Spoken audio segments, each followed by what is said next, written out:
Mga dapat tandaan sa pagre-register. Bago magpatuloy, basahin ng maigi ang terms of use. Mag-accept and continue kung ikaw ay agree or mag-decline.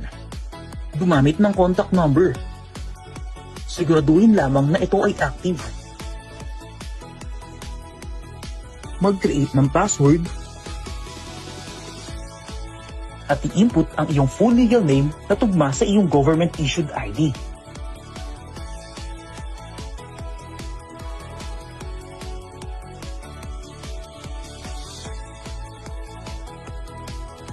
Ilagay ang birthday. Paalala, dapat ikaw ay 21 years old and above.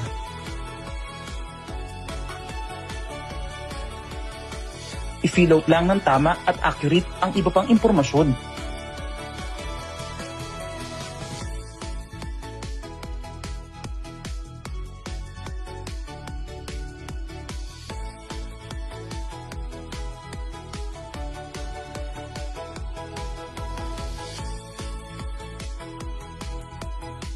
Mag-record ng video ng iyong sarili. Importante na sundan ng tama ang instructions. Humarap sa camera, sa kaliwa at sa kanan.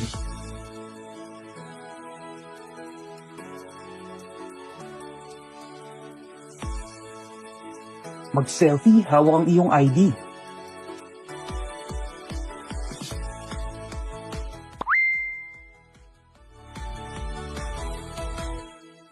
Picturean ang iyong ID.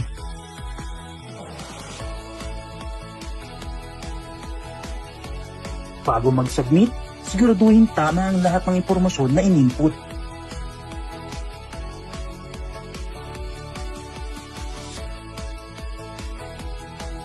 Tandaan na ang mga fake identities at ineligible registrations ay hindi maaari.